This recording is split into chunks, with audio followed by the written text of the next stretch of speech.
So very excited that Rachel can join us. This is a podcast actually topic that she has done in the past, and she is generously doing this as a webinar for us this morning. So tips to improve your parenting long game. So Rachel, thank you so much for joining us this morning. Thank you so much for having me here. I'm incredibly excited actually to talk about this topic. I have a podcast called Your Parenting Long Game, and I've been doing it for about 2 or 2.5 years now. And it really is more of a proactive approach to parenting. And very few people ask me to talk about it. But I think that we have been so reactive based on what's happening, in the world and in our homes, that I do want to give you a more proactive approach, actually help you get the results that you want. So I'm going to introduce myself in a moment, but I do want you to know that your parenting long game is really about still raising responsible, resilient, confident children. And what's interesting is one client, when I first started my podcast, said to me, that long game parenting, when I taught this to her, she said, it's funny, it doesn't take longer. You can see this at the bottom of this main screen. It doesn't take longer. What I'm teaching you just lasts longer, and it just feels better. So I'm actually really excited to talk about this topic. And if anyone after this wants more, I have my podcast. Every single episode is really about your parenting long game. So let's go ahead and get started. I'm going to introduce myself, but one of the things I will tell you, sorry, I missed a slide. I will tell you is that my presentations, if you haven't seen them before, tend to be pretty interactive. I'm going to be asking you all questions about yourself. So if you don't mind, while I'm introducing myself, those of you who are here live, let me know the ages of your children in the chat box. So I'll be looking at that as I'm introducing myself, but I want to hear about you as well. So how old are your children, those of you who are here live? I'd love to hear. We have 5, 6, so some young elementary, 10 and 8, 13 and 8, 5 and 9, 7, 5, excellent.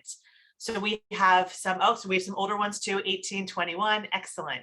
Some twins there, some multiples. Wonderful. So we have the whole age range here, which is very, very fine with me. I actually support parents of children age about 3 to about 25. So however old your child is, chances are I have some solutions for you. So you can keep it coming if you want to keep typing. I'm also going to just let you know, I am myself a mom of 2. I have 2 daughters who are 9 and 11 years old. So in elementary and middle school. And in addition to being a mom, I have a master's degree in clinical psychology and a certification in actually a number of different parenting paradigms. I've been in the field of psychology for about 17 years now. The first part of my career, I was working directly with children and adolescents, and I was an ADHD and academic coach. So I was helping with some of the struggles in school.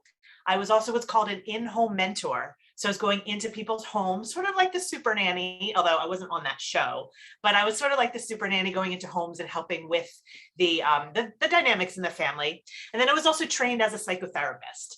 What happened though was I was working with kids and teens and some adults at the time, but really parents of kids and teens would say to me, Rachel, I'm glad you're meeting with my child, but I need to know what to do when you're not around.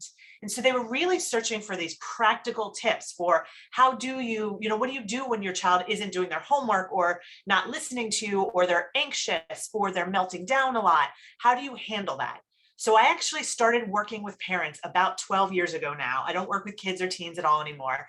And my goal is to really give you those practical tools for improving behaviors and moods and attitudes.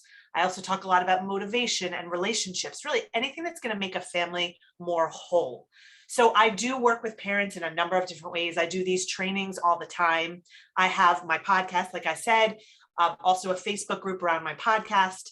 And for more personalization, because I'm going to be honest, I give a lot of free tips out there, but some parents will say, Rachel, I want to know how to apply this to my situation. I want to implement it and practice it. And I have a parenting academy with many hundreds of people in there as well. And that's really about if you find that you love this approach, but want to make it more yours and apply it to you, that's really my parenting academy. So now that I've told you a little bit about myself and I know the ages of your children, so thank you, I have another question for you. My question is, what are the qualities you want to instill in your children? So do you want them to be responsible? Do you want them to be resilient? Do you want them to be friendly? What are the qualities you want to instill in your children? I would love to hear that.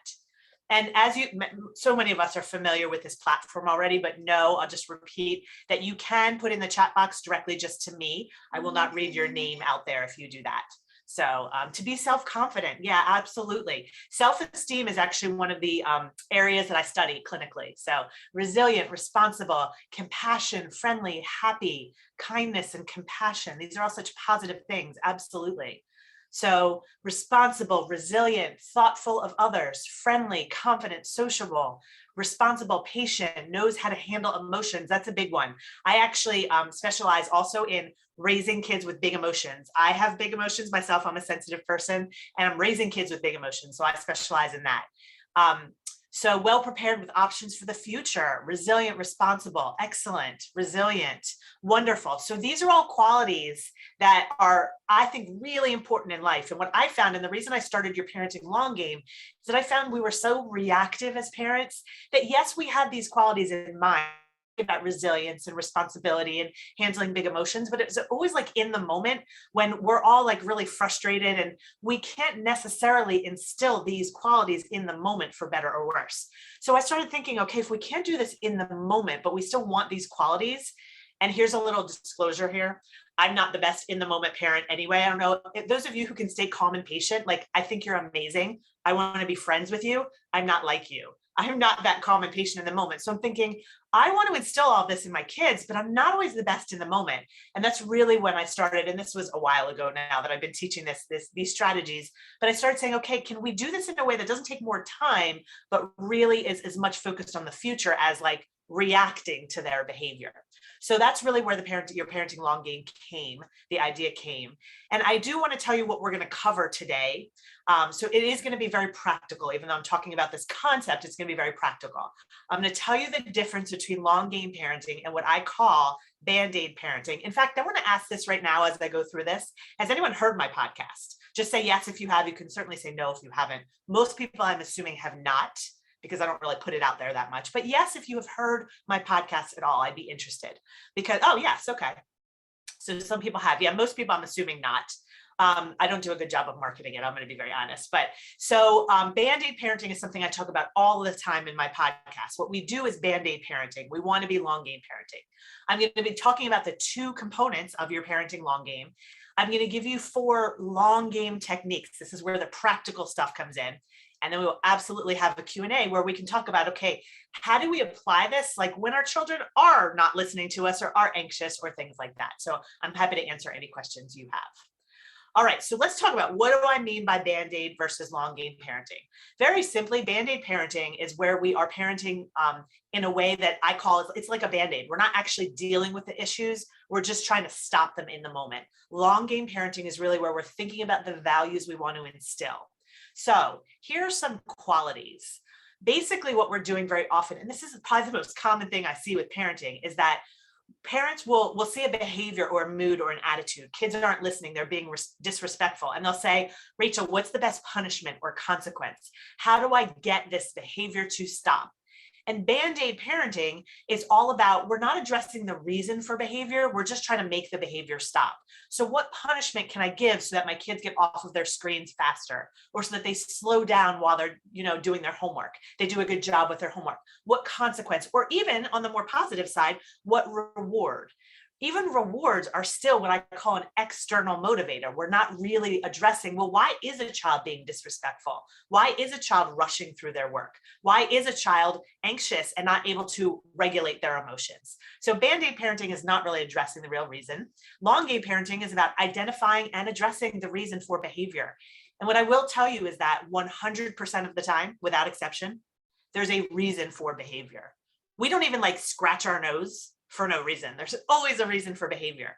And when we actually address the reason, the behavior tends to improve. I usually use the metaphor when I'm describing this of, if you're weeding your garden and you have the weeds and you're pulling them out from the top and you're leaving the roots in the ground, they're just going to pop right back up. Behavior is the same way. If you don't deal with the reason for the behavior, it's just going to pop right back up. So Band-Aid parenting is parenting reactively in the moment. So a child is disrespectful and it's like, well, how do I respond to that? What do I do? Long game parenting is parenting proactively. And once you realize the reason for the behavior, you teach your child how to do something different.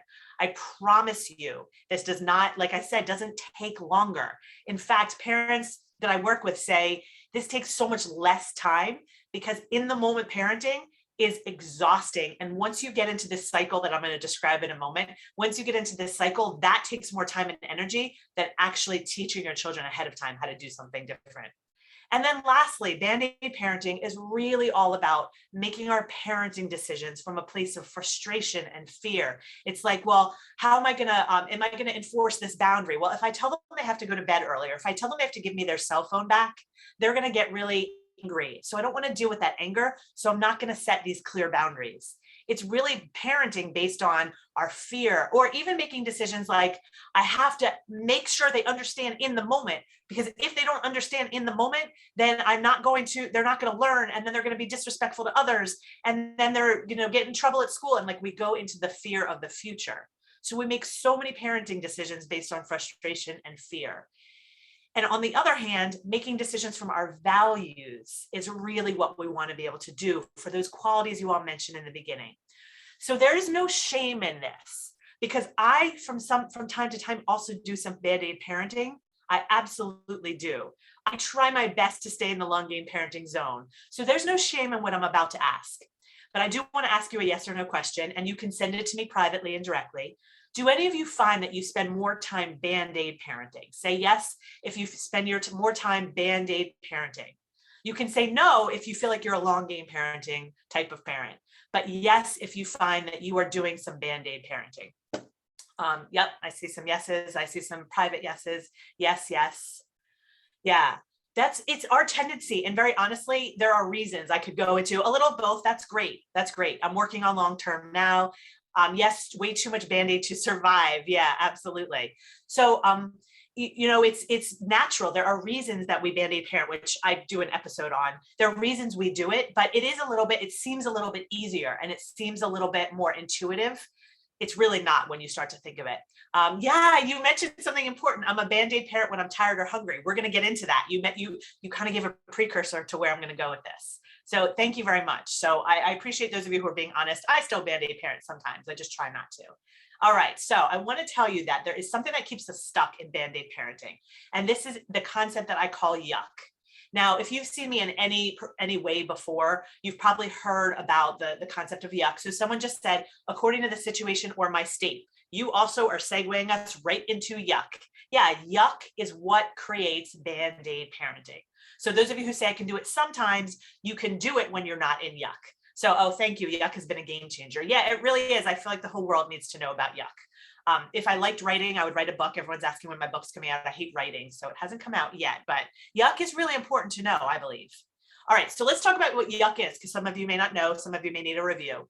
So the yuck factor is a very simple concept that when people are in a good mood, we actually do act positively. We act from our values. When we're not too tired and we're not too stressed, when we're not hungry, when we're not feeling out of control, when we're not in the middle of a global pandemic being stuck in our houses, when we're in a good place, we do have positive behavior, moods, and attitudes. That's just the way we are. It's true of us. It's true of our children.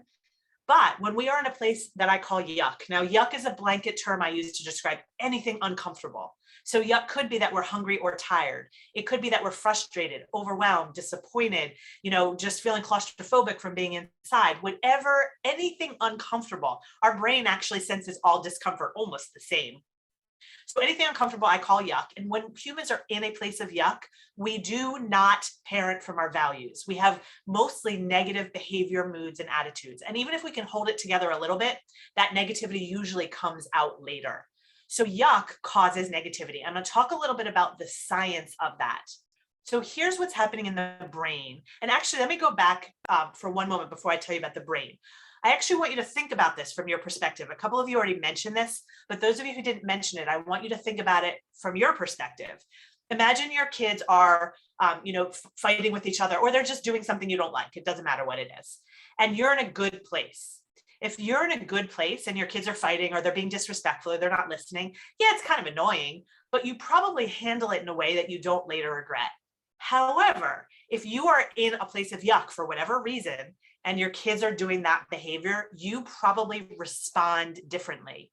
Our behavior has more to do with how we're doing inside than what's going on around us. Our response is related to our yuck. This is true of us, and this is true of our children. And I'm going to explain why now by talking about the brain.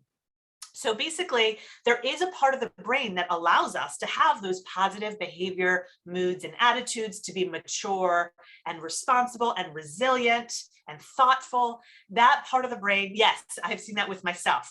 So good for you. I'm going to actually ask those of you who have seen this once I get a little more into yuck. So I'm glad you're recognizing this. So in the part of the brain that allows us to have all those great qualities is called the prefrontal cortex. This is the part of the brain that allows us to control our impulses and regulate our emotions and really think about what our values are and align our behavior with our values. So this is the part of the brain that says, hey, don't yell at your kids. It's not going to feel good later. It doesn't really work very well. That all requires you to use your prefrontal cortex. This part of the brain also allows you to solve problems and see the big picture, like I said, calm yourself down. So again, this is responsible for that mature, resilient behavior. Now, first thing you need to know is that this part of the brain does not fully develop until the mid-20s. So I saw the ages of your kids. One of you had maybe a 21 or 22-year-old, their prefrontal cortex isn't even fully developed. So that's why kids tend not to be positive a lot of the time. They struggle with this sometimes, just developmentally. But here's what happens.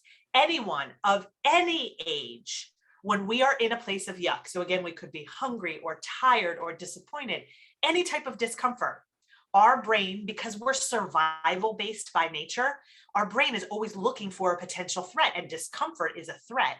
So it turns on an alarm, and that alarm is our fight or flight response. And one of the first things that happens when we go into fight or flight is that this response shuts down other parts of the body that it feels are unnecessary for survival. Even though it's not a survival situation, our brain doesn't really know that. And so it shuts down access to the prefrontal cortex. So what happens when we are in yuck or in fight or flight is that we are not behaving positively. We can't access our values, or even if we can, we don't really care about them in that moment. Many of you have probably said this to yourself. I don't care that I'm not supposed to yell. They didn't listen to me. They're being disrespectful. So we go into this place where we don't really care about that. We become very self-centered. We have trouble regulating. So we're angry and we think that we are right and they are wrong. So let's say you're yelling at your kids because they didn't put on their shoes when you asked them to. Someone comes in the room and they say, hey, calm down. It's that they're a child, or even a teenager. They're just a kid. You don't worry about it. If someone says to you, calm down when you're in the middle of yuck, that does not go well, because you're in fight or flight and it doesn't work. We cannot be rational in the moment.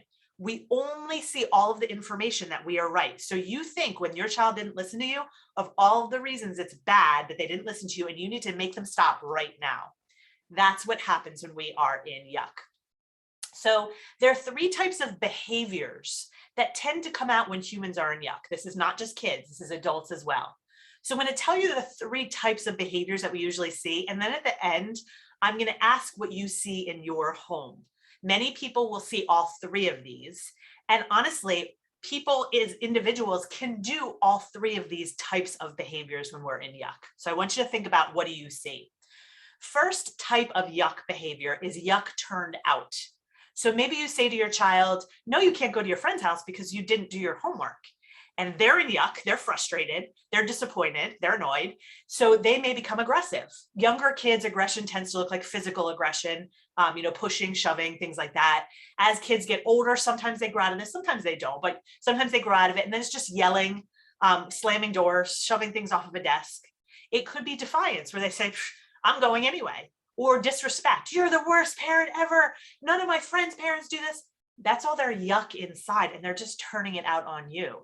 Blame is another really common example of yuck turned out. Or even if you have a big emotion child, this happens very often, where they try to negotiate or control the situation. 5 more minutes, or no, I can't do that because, the best lawyers that you see when they're children, often it's just their yuck turned out. Another type of yuck behavior is yuck turned in. So this is really easy to see when you hear this negative self-talk. Now, I will say this doesn't usually start, the yuck turned in, doesn't usually start till about age 3, 4, maybe 5. But when kids say things like, no one likes me, or I'm always getting in trouble, or I'm stupid, or why do you spend more time with my brother than you do with me?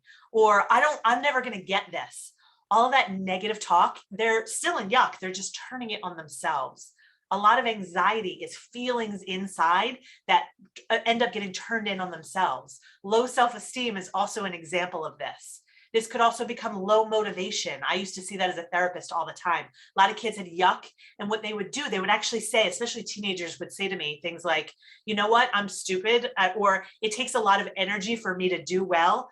I'd rather not try and fail. I'm just not going to try at all. I saw that a lot, lots of yuck inside. Now, the third type of yuck starts to happen at about age 7 or 8. As adults, we do this all the time. I would say on a daily basis, we are doing this. And this is where we numb our yuck. We are a culture of yuck numbers. Basically, what this means is we have a lot of yuck inside, and most of us don't have healthy coping skills. So the yuck builds up, and we do whatever we can to almost tune out. So this may be on electronics, on our devices, and we think only kids and teens do this. As adults, we do this all the time. We scroll on our Instagram or news or sports. We tune out. Could also be sugar. There's a reason that during COVID, a lot of people gained weight, or there's also a reason the alcohol industry boomed during COVID. Lots of yuck, lots of attempts at numbing.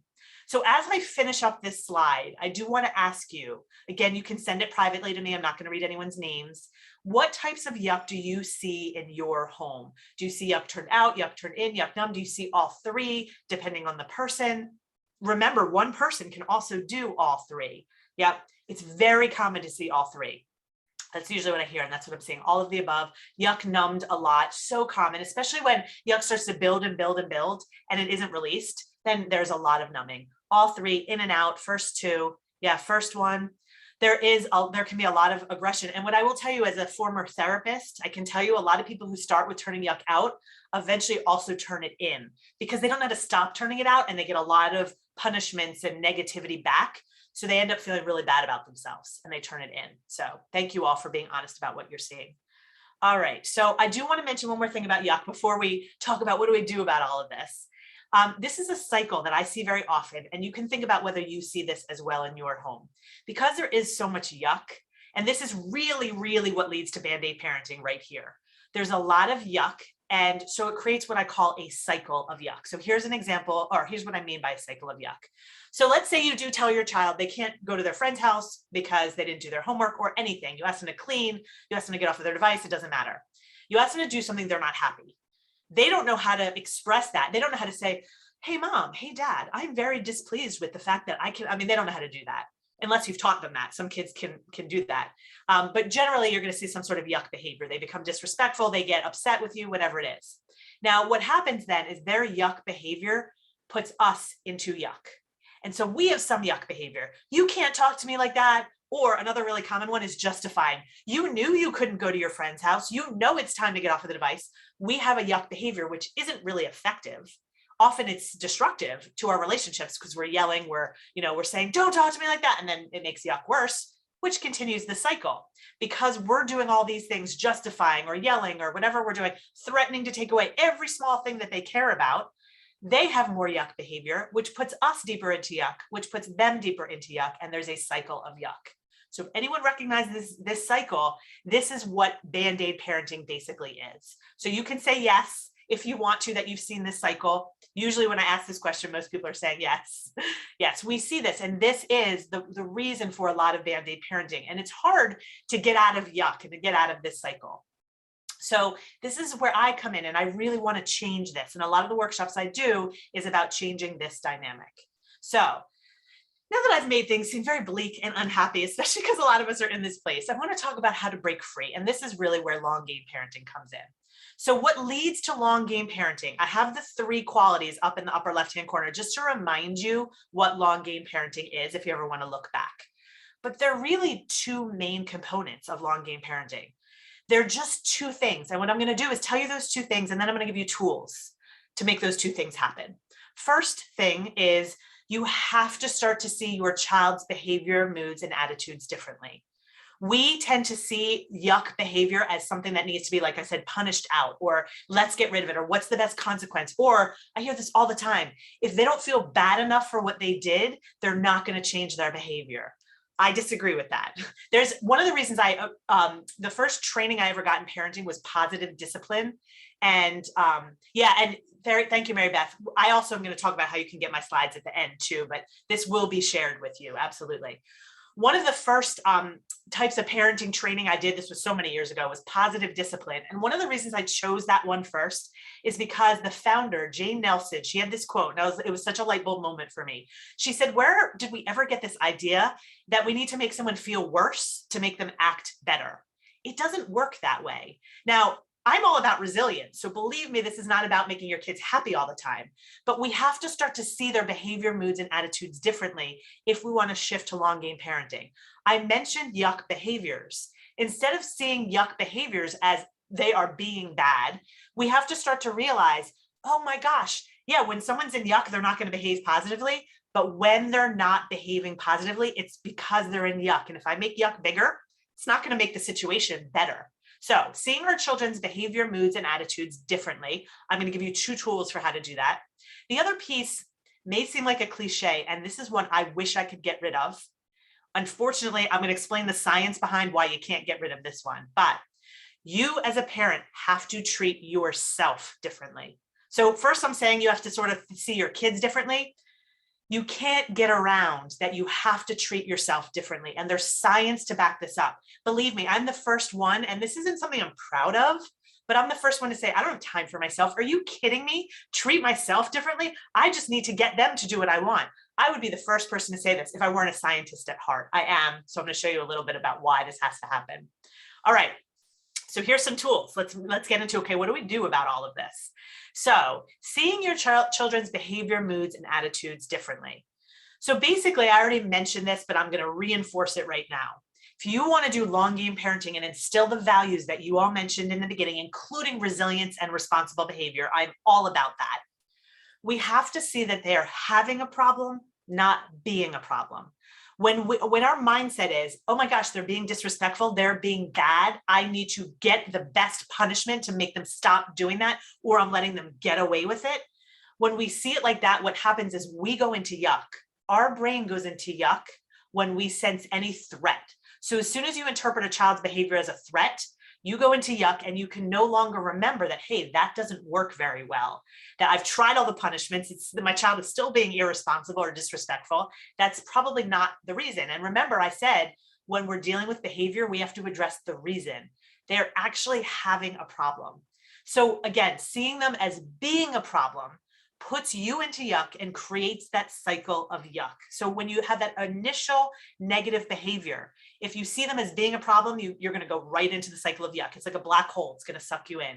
If you see, oh my gosh, my child's actually having a problem here, that's when everything changes. So again, I'm just showing you here this cycle of yuck that we want to get out of by seeing them as having a problem, not being a problem.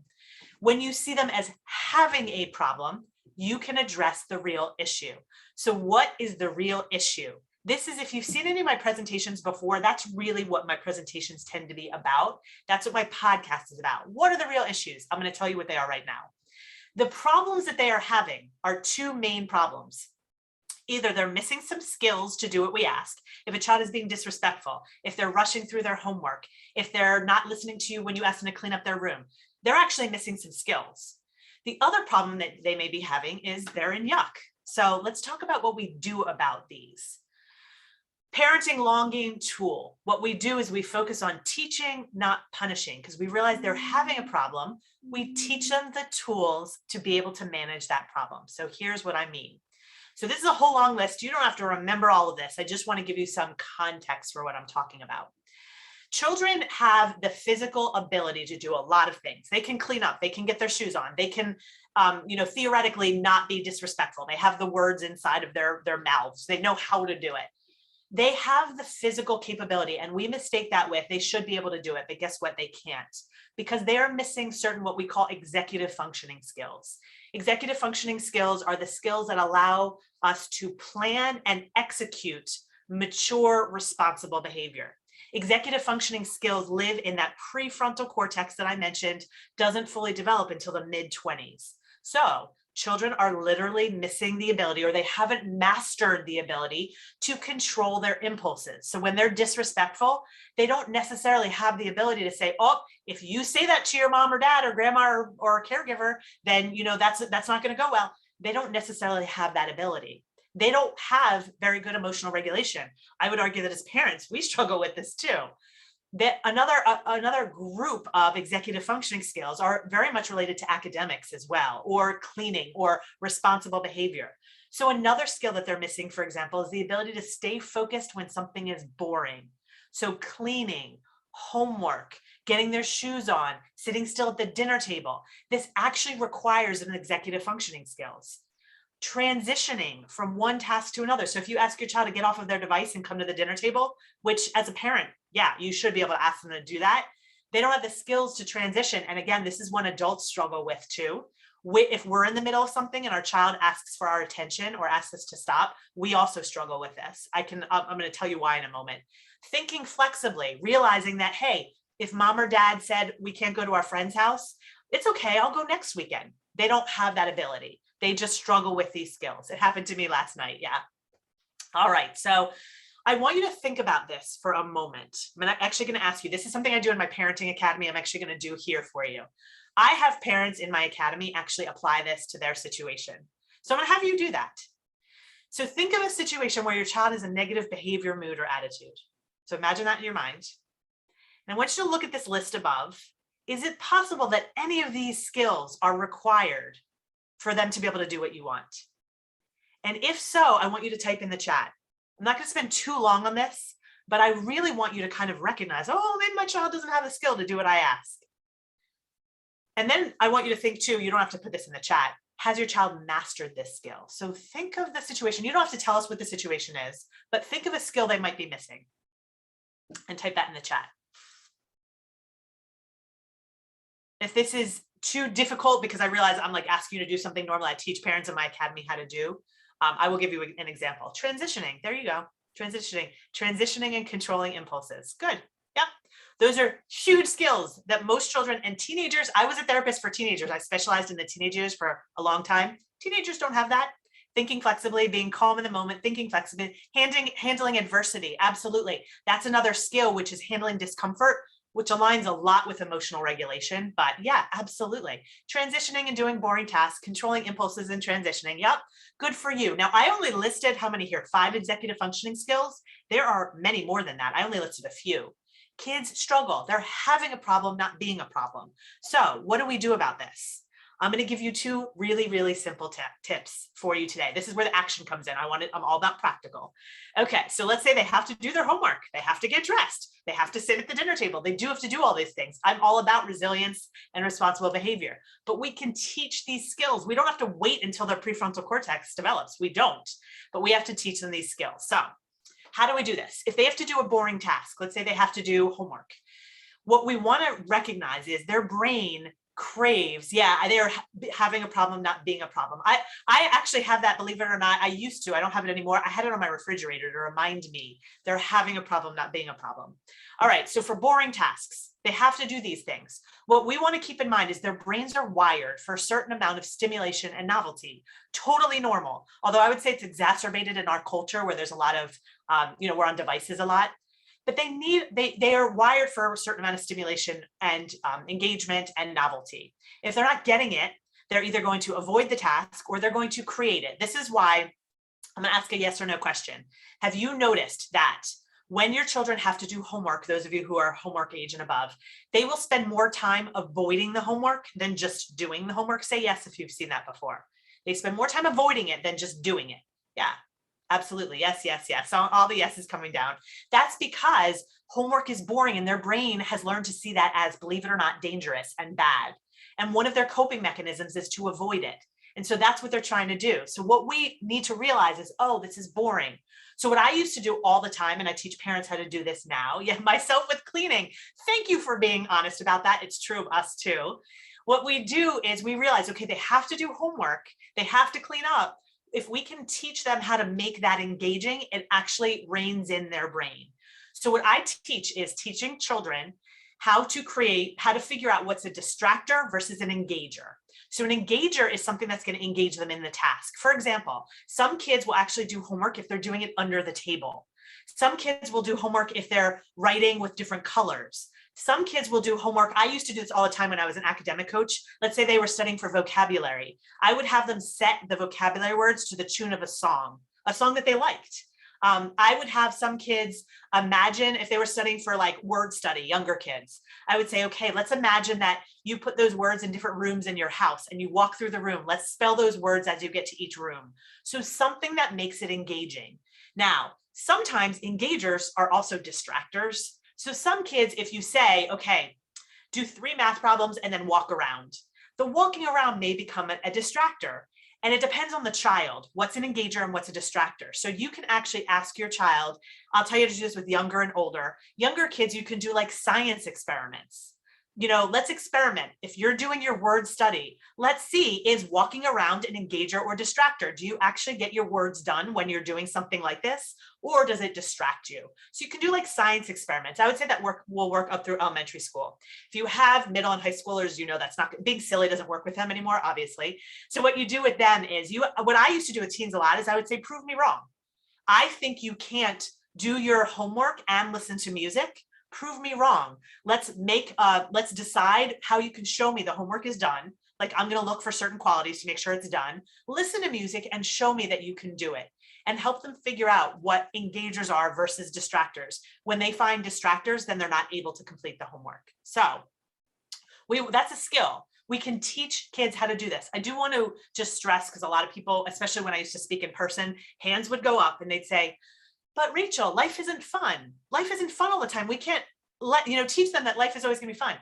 Life is not fun. I'm not a big believer that we should teach kids that life is fun. What I am a believer in is that we need to teach kids how their brains work and work with their brains so that they can do the things that aren't fun. They have to do homework. They have to eat dinner and sit still while they're eating dinner. They have to get their shoes on even when it's boring. So let's teach them how their brain works so that they can do the boring things. So I just want to mention that, in case anyone was thinking that. All right, one more tip for skills. For transitions, a lot of kids struggle to get off of their screens and go to the dinner table. So I just want to give you a quick tip for transitions.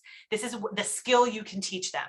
What you want to realize is that because the brain craves engagement, once we're engaged in a task, our brain wants to complete it till the end. We are goal-oriented by nature. That's the way humans are. So you can relate to this too. I mentioned this a little bit earlier. If you're writing an email, you know what you want to say in the email. Maybe it's an email, it's like a few paragraphs long. You know what you want to say. Your child comes up to you and says, hey, mom, hey, dad, hey, grandma, hey, grandpa, whoever you are to them. They say that to you. You get really annoyed because you just want to finish what you're doing. And even if they say to you, hey, mom, hey, dad, in 10 minutes, I'll wait 10 minutes. In 10 minutes, can you play with me? And you say, sure, 10 minutes, no problem. But if after 10 minutes, you're still writing the email, maybe you only have 3 sentences left, you're going to be really annoyed still. You got that warning, but the warning doesn't help because it doesn't do what I call creating closure. Your child is engaged, and until they have closure, they're not going to disengage. So what you want to do is, instead of giving them the 10-minute warning and the 5-minute warning, use closure instead of the clock. So say to them, yes, you can absolutely watch that show, but let's find an endpoint before you start. Now, I will tell you, with video games, it's harder to find an endpoint. So what I teach parents to do with video games is 2 things. 1, teach your child you don't want to start a video game like within 30 minutes of dinner, because there are no endpoints. So you're going to feel really frustrated. The other thing I have a lot of families do is have their kids learn how to create closure points in a video game to earn that video game. Yes, you can play this video game. If you show me, you can find the closure points so that you can come to dinner when you're supposed to. So those are some tips in how you teach skills. Just curious if any of you have other ways to handle boring tasks or transitions that are effective. Feel free to pop them in. I have lots of other tips too, but I also want to move on. So if you are, yes, and certain games are only weekend games. Absolutely. Yeah, because there is no closure point. And video game users, many of you know this already, they're actually paid a lot of money to make these addictive, to make sure there are no closure points. They're paid a lot of money to create games that way. So yes, there's a reason. If anyone else has any ideas, feel free to pop them in. All right, so I want to go over one other tip for seeing your child, dealing with the fact that your child is having a problem, not being a problem. So we also want to think about reducing unnecessary yuck. This is not about, let me go back one sec. This is not about reducing all yuck. Again, I'm all about resilience and self-esteem. And I can tell you, if you try to make your child happy all the time, they're not going to be resilient and they're not going to have healthy self-esteem. So it's not about reducing all yuck. It's about reducing unnecessary yuck. So if there's a question that I see, because I see a question mark, if you hold on to that till the end, because I just want to get, through this and hold questions till the end, because I know some people are gonna have to leave. All right, so make sure to answer that. I will answer that though. All right, so what am I talking about with yuck? So basically, it's not a situation that causes yuck. It is our brain detecting a threat. So what our brain is constantly doing is looking to see, are all of my needs met, or is there some sort of threat? Now, obviously, our brain is looking to see whether our biological needs are met. Do I have enough food? Do I have enough water? Do I have enough of this? When our biological needs are not met, that's when we're hungry or tired. Our brain goes into yuck. That's when you see the hangry behavior or the irritability. Another biological need I just want to point out for you all, especially since we were talking about stimulation and boring tasks. Again, having a certain level of stimulation is a biological need. Our brain will either avoid a task if we don't get it, or it will meet that. That's why, again, kids are avoiding homework. That's why they're hitting, this is a good one for Thanksgiving. If you're going on a long car ride and they're bored, they're gonna start bothering their brother or sister or kicking your chair because they're under engaged and their brain is trying to create engagement. So that's a need as well. But in addition to biological needs, we also have emotional needs. Our brain looks to make sure these emotional needs are met as well. And when I teach these emotional needs, I basically want you to think about, there are 5 right there that you see. I'm not going to really go through them too much because I want to keep moving forward, but you see them there. The 5 emotional needs, I want you to think of them like bank accounts. With bank accounts, we make withdrawals and deposits. And like with bank accounts, if you have more withdrawals than deposits, there's going to be a problem. Same thing is true in our brains. If we have more withdrawals than deposits, say, for example, from control, the need for control, if kids feel like they're constantly out of control, then they are going to try to get control back. This is what I'm talking about with unnecessary yuck. Are there going to be withdrawals? Absolutely. I make withdrawals for my kids all the time, believe me. They could tell you if they weren't in school right now, they'd tell you. It's not about not making withdrawals. That's life. It's about making sure our ratio of deposits to withdrawals is on the side of the deposits. So what I teach parents and what long game parenting is about making deposits. It's not even necessarily about trying to reduce the withdrawals. In the moment, I find that I make a lot of withdrawals in the moment. For me, I'm like, okay, but I'm not going to parent so much in the moment. I'm not going to focus on that. I'm going to make proactive deposits. So I want to just mention, first of all, I want you to think of a situation where your child has a negative behavior, mood, or attitude. And I want you to think about which accounts may have more withdrawals than deposits. So I'm going to go through these really quickly, and I want you to think about this. Does your child, so think of your either a situation, or even what you can do is think of a child who is your more difficult child, or you could do this with a difficult adult too. And as I go through these, think, is it possible that they have more withdrawals than deposits in any of these accounts? All right, connection is the need to know we belong, we have intimate relationships. Often for kids, connection is about attention. So think, do they have more withdrawals than deposits? Significance is the need to know we matter. It's not just enough to feel like we belong. We have to know that as individuals, we matter. So when siblings are together a lot, that's a lot of withdrawing from their need for significance. Capability is the need to know we have the tools to do what we ask. So if your child struggles with academics, peer relationships, things like that, where they need to know how to do something, those are withdrawals. Control, the need to know we have some say in our lives. There's some, I know what I want to do. I can do what I want to be able to do. Now, as parents, our job is to tell our kids what to do. So there are lots of withdrawals. The problem isn't the withdrawals, it's if we're not giving them enough deposits at the same time. And lastly is security, the need to know I'm going to be okay. And this is really, really relevant if you have a child who is slow to warm or anxious. Often situations are withdrawals from this account. So I want to ask you this question. I'm going to ask you to put a number from 1 to 5. If you're thinking about that situation or that person, how many of their emotional needs accounts may have more withdrawals than deposits? Is it 1? Is it 2? You can say 0 too. Is it 1, 2, 3, 4, 5? A lot of kids have more withdrawals than deposits from 2 or more of these. But what are you seeing? Go ahead and put them in the comments for, yeah. Put that in the comments. I'm going to move on. Control mostly, 2, 3. Yep, that's very common. And this leads to negative behavior. All right, I'm going to just, as you are typing, keep typing. I'm going to just tell you what I mean by deposits so that we can move on as well. So making deposit into significance, which is, I feel like almost every human being has an issue with this one, and more withdrawals than deposits. Having unique rituals. So you could spend one-on-one time with your child. That's fine. A lot of us say, I don't have time for that, which I would argue, I have a whole episode on this, that you can find time by being less frequent, but more predictable. So you can do this once a month, as long as it's predictable. But even if you don't have time for that, having unique rituals with children, something like a secret handshake, or get up on Saturday mornings and make pancakes together, or a bedtime ritual that you do that's just between you and them, does not take a lot of time, but it makes a big impact on them. Another deposit, which is a deposit into significance and connection and capability, deferring to them as an expert, asking them, hey, you're really good at playing that video game. I have a friend whose daughter also likes that video game. Can you teach me how to play it so I can talk to my friend about it? Deferring to them as an expert is a huge, huge deposit. I used to do this with my daughter when she was really young. I hate fashion. I never got the fashion gene. But when my daughter was young, she loved it. So I would actually say to her, hey, I have to do a speaking engagement tonight. Which one of these shirts should I wear? You tell me. She loved that. She's telling her mom, she was like 4 or 5. She was telling me which shirt to wear. Huge example of a deposit.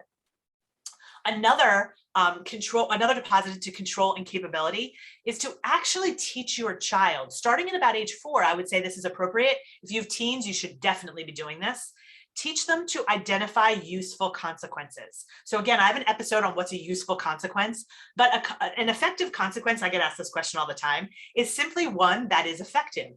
So sometimes people are motivated by rewards, sometimes by you teaching them a tool, sometimes by acknowledgement. What actually is a consequence is what works depends on the person. So teaching them, let's try these different consequences and let's see what works to motivate the behavior we want to see, and working with them to figure that out. Even if it's like a teen and you ask them to put their phone by the fridge by like 10 o'clock, even if it's a teen, I would say, hey, here's the rule. Let's figure out what is going to help you make sure you meet that rule, and try different things. Get them involved, because guess what? They're going to have to be internally motivated at some point, and you want them to learn what consequences work for them. All right. So I want to wrap up with this last piece of long game parenting. This is about treating yourself differently. I'm going to give you 2 tools here as well, but this is going to go a little bit faster so I can get to questions. Treating yourself differently. Here's the science behind this. Very simply, you remember that picture of the brain. When you treat yourself poorly, your brain senses that as a threat. When you are doing everything for everybody else, when you are not taking time to yourself, when you are making sure everyone else's needs are met before you, which is my tendency. Like that's my wiring. I feel like I had to undo a lot of that. That's my tendency. When you treat yourself poorly, your brain will be in yuck. So it's not just to be nice to yourself. It's not what this is about. This is about recognizing that if you are in a lot of yuck, you will not be able to parent this way. And I will also tell you that I differentiate between self-treatment and self-care. To me, self-care is something that we couldn't do during the pandemic. We couldn't. Self-care may be seeing friends. It may be going for a pedicure or a manicure. It may be going to a movie by yourself. That's self-care. It's like events we do. We couldn't do that. So I had always talked about self-treatment versus self-care, but self-treatment became even more important during the pandemic.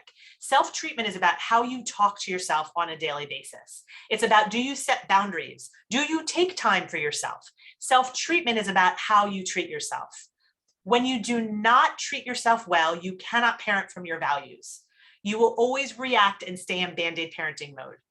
When you are not treating yourself well, your relationship with your child, and probably other relationships as well, will suffer, creating more yuck for you, more yuck for them, and you are in that cycle of yuck. You are stuck in that cycle of yuck. So I'm going to give you 2 tools. Again, these are pretty fast tools, but I want you to know them. They're simple to start using right away. First tool is to use curiosity, not judgment. Second tool is to recognize your stories and change them. So first tool, use curiosity, not judgment. When we judge ourselves, when we say, oh my God, why did I yell again? When we say, I can't believe I'm still doing this. When we say, there's no way I can handle this anymore. I'm a bad parent. When we judge ourselves, when we say, I'm not setting enough boundaries, that must make me a bad parent. Rachel just told me I need to set boundaries. When we judge ourselves, it's a withdrawal from all of our emotional needs accounts. We cannot judge ourselves. We have to use curiosity. And I want you to think about this. How do you feel when you say to yourself, why did I yell like that? What is wrong with me? Does that feeling actually help you do better? Chances are it does not help you do better in the future. So what you do is, instead of asking, why did I do that? Ask yourself, why did I do that? Why did I yell? Oh, I yelled because my child didn't do the thing that they were supposed to do. And, it was frustrating for me. What that tells you is you need to work on teaching your child how to do the thing you want them to do. Or if you say, I yelled because I was tired, that teaches you need to take some action to stop being so tired. Judgment leads to yuck. I call judgment actually the kryptonite of any relationship, whether it's a relationship with someone else or the relationship you have with yourself. Judgment will always make you feel worse. Curiosity will always lead to the solution. If you say, oh, I did that because, then there's a solution in there for you. I need more sleep. I need to learn more about big emotions because every time my child has big emotions, I get sucked in. The reason I get sucked in is because, and you learn about that. So use curiosity, not judgment. I'm going to just see how many of you are already using curiosity. Say yes if you're already using curiosity instead of judgment. Say yes if that's the case. Excellent. I'm so glad to hear that. I love it. I love it. Whenever I hear that, just keep doing it. It makes me so happy because I know you're working on the issues rather than feeling bad about the issues. A lot of you are doing this. Again, I want to be friends with all of you because this doesn't come intuitively to me and most of the parents I work with too. All right. So again, you're asking this question, you're using your answer to take action.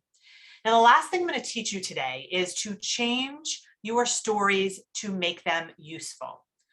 So I basically teach parents that whenever you see a situation, you're telling yourself something about that situation. If your child isn't cleaning, you're telling yourself they're not cleaning, they should learn to clean, this is a problem.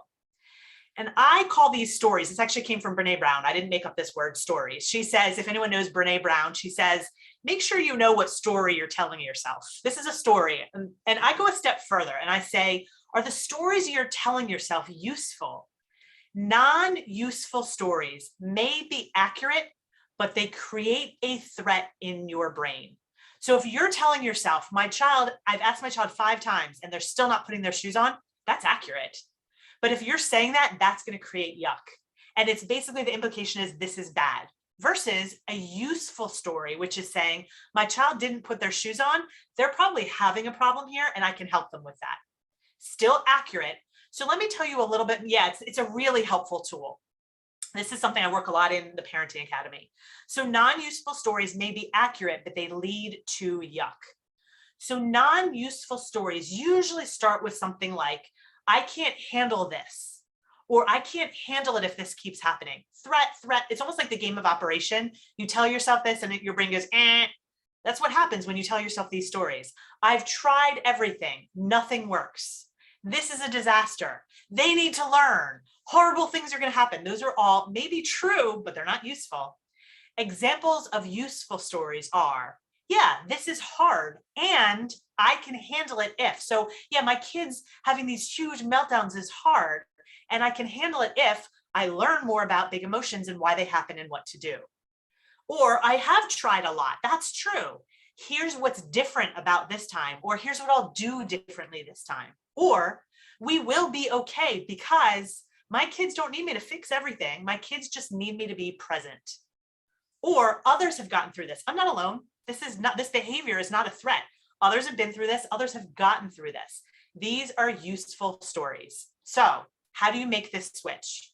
First, you have to notice your story. And the easiest way to do this, to notice your story, is if you were describing this situation to a friend, what would you tell them? What words how would you describe it?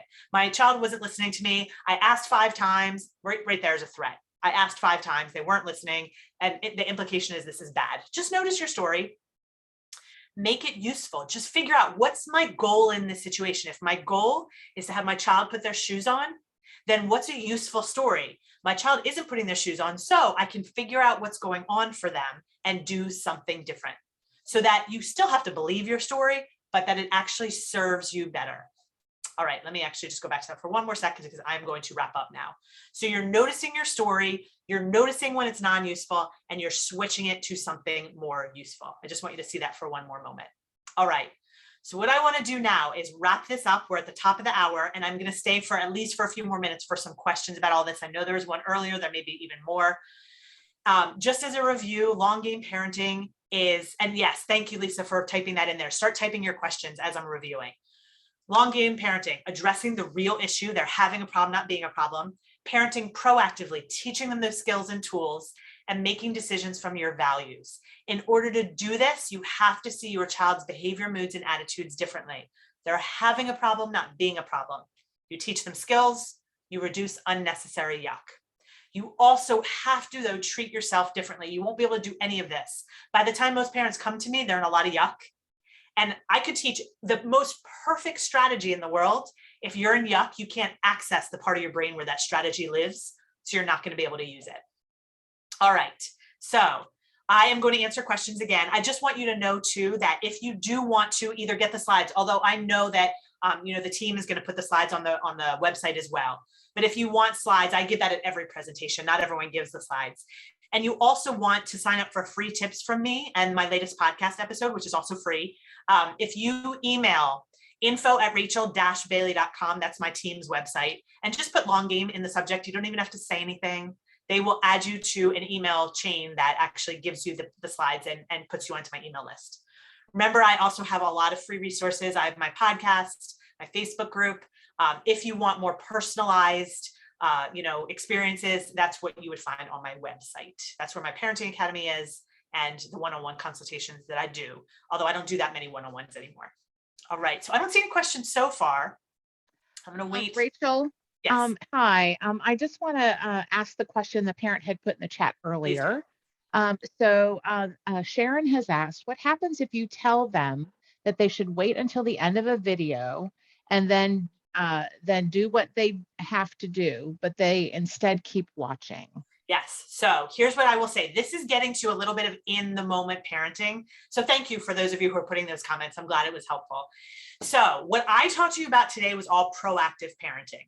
It was about, teaching skills, making deposits, treating yourself better. That's all proactive. I do have an in the moment strategy though, and it's still based on yuck. So here's what you do. In order to handle yuck in the moment, you have to understand what I call the yuck curve. So the yuck curve is basically a rainbow shaped curve. So just imagine a rainbow.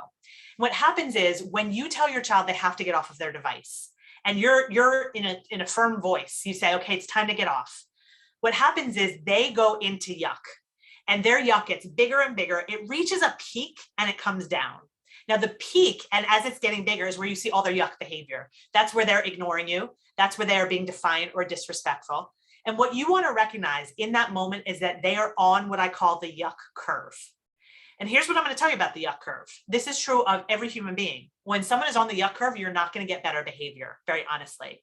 So what you want to do is realize you'll get better behavior before they travel the curve and after they travel the curve. But while they're on the curve, you're not going to get positive behavior, moods, or attitudes because they're in their fight or flight response. So let's take this to the situation you mentioned. If you say it's time to get off, but they don't get off, basically in the moment parenting is about a couple of things. One, regulate yourself. So they're not listening and you're saying, okay, they're having a problem, not being a problem. Clearly they don't want to transition. They're in a lot of yuck right now. So you calm yourself down. Then you try a transition tool. So a transition tool, in this case, what I would do with screens, an in the moment tool is to actually say, hey, I see you're in the middle of playing this game. Do you want to tell me about this game as we walk to the dinner table? That's an in the moment transition tool because it helps them transition out. It actually helps them get that closure that they're looking for. But let's say you do that. That's another tool, by the way. Use that tool for transitioning. Talk to them about what they were doing as you walk to the dinner table. But let's say none of that works. They're still doing it. What that means is there's too much yuck and you're going to have to get really firm and say, it is time for you to get off your video game. You absolutely can turn off the Wi-Fi, turn off the TV if you need to. In most cases, it won't get to that point, and especially if you've been pretty consistent as a parent and your kids know you mean what you say. When you get firm, chances are they're going to know you mean what you say, but they're going to get upset. And that's actually what you want, believe it or not. You've heard me talk about this. Oh, Rachel seems so nice.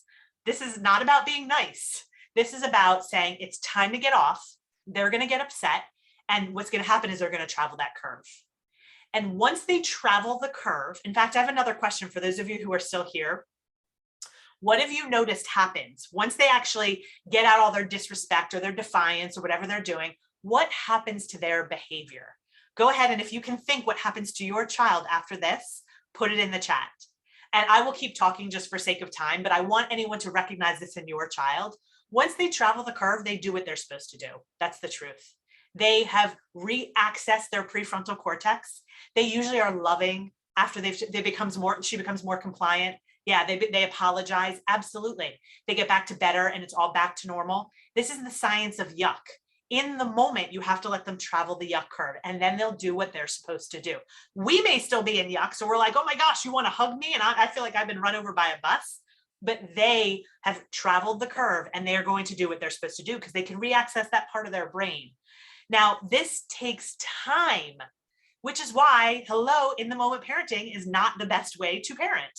This is why we often get sucked in because you may even have seen me speak before. You know about the yuck curve and you're thinking, okay, I'm going to let them travel the curve. But in the moment, you're like, I don't have time to let them travel the curve. I have to get them to school. I have to do this. I have to do that. And you get sucked into yuck and you go back into that cycle of yuck. In the moment, parenting is not very effective. The strategy I just taught, it's going to work. It's going to work because this is science. I'm a scientist. It works, but it's not effective and it's not efficient. And most of us don't do it very well. So hopefully that was a long answer, but hopefully it gives you all some idea of what in the moment parenting looks like. All right. Hey, Rachel, thank you. So another question, do you have any suggestions for those in a crisis or, for example, an unexpected quarantine where there might be more yuck than? Yes, I love that. So I'm going to give you, I have actually a ton of tips, but I'm going to give you one because I know we're running late on this. We're getting past the hour and I'm going to stay for a little while longer for the questions, but I want to respect your time. So I'm going to give you one really good strategy that I talk about all the time. And this is a yuck dump. A yuck dump is where you actually ask a child or you yourself complain. You actually say to your child, let's say they're complaining about, in the pandemic, I was doing this a lot. What are the 3 things you hate most about not being able to play with your friends? Or post-pandemic, if your kids are in school, what is the hardest thing about doing your English homework? You're actually asking them what they don't like. We tend to veer away from this as parents. Like, I don't want my kids to have a negative attitude. I want them to think positively. Or a lot of parents will say, well, you told me to have them change their story. The yuck dump is not meant to have them wallow. It's meant to have them understand what their yuck is and let it out. When we keep yuck inside, the yuck gets even worse. And a lot of us were doing that during the pandemic. So a yuck dump, I was having a lot of families do this as a family or individually, because a lot of siblings were together. So I would have them do sibling yuck dumps where they would say, what's frustrating you about your brother or sister right now? Then after the yuck dump, once you've listened and you can see in someone's posture, once they've released all their yuck, they start to feel better. Then you can say, okay, what do we do about this? Do we need to change our stories from non-useful to useful? Do we need to whatever we need to do? But a yuck dump is a really, really easy way to start to release that yuck. Oops. All right, looks like we've got one more, Rachel. You had mentioned about kids who slow to warm, needing more security deposit. Yeah. Can you share more about that? Yes, I have a child who's slow to warm, so I deal with this almost every day. So basically, children who are slow to warm, maybe they have some anxiety or maybe they don't, but they're slow to new situations. Basically, their brain is saying that there's some sort of threat in that situation. So their brain has detected a threat. And their slow to warm is actually a coping mechanism. That's how they are dealing with the fact that their brain senses a threat. They're in yuck at that moment. So there are a lot of ways we can reduce that yuck. A very simple way is when they are going to a new situation, try to show them that new situation. Try to have them go there and even practice. Like, so my daughter's slow to warm actually socially. She's very social, but it takes her a while to warm up. So we'll actually practice the beginning of conversations with people. What that does is when her brain has evidence that it might be dangerous, we're giving her brain evidence that it's not that dangerous. This practice actually helps children feel less of a threat in a new situation or with new people. Another way that you can do this, and I love this one, my kids have even told me that this is probably their favorite technique that I use with them. And this is a technique called just strengthening their problem-solving skills. So strengthening their problem solving skills, what it does is it reduces the brain's immediate reaction to problems as problems, meaning when they see a problem, their brain doesn't see it as a threat because they've gotten really good at solving problems. So they're fun ways to teach problem solving skills, which is why my kids like it. You could even, one of the things we do at dinner time, we will have someone in the family come up with like a really silly problem. Like you're at the mall and you have to go to the bathroom, but you're with your little sister and you can't leave her alone. Let's, as a family, come up with as many solutions as we can for that problem. What we're teaching their brains is, and we're not competing to see who can come up with the best solution, because we want their brains to see, hey, any problem has multiple solutions. And that's also something, by the way, I say to my kids, and my kids roll their eyes, but believe me, they've internalized it. I say every problem has a solution. And you can imagine they roll their eyes at me now, but they also know that every problem has a solution. So that's another tip for slow to warm. So one of them I said was giving them evidence. The other one is teaching them problem solving skills. All right, Rachel, thank you so much. We really appreciate your time today, and I know our audience did as well. So again, thank you everyone for joining us today. And Rachel, thanks again, and hope everyone has a happy holiday and take time for yourself to recuperate and relax and enjoy friends and family. So thanks everyone. Thank you. Bye-bye.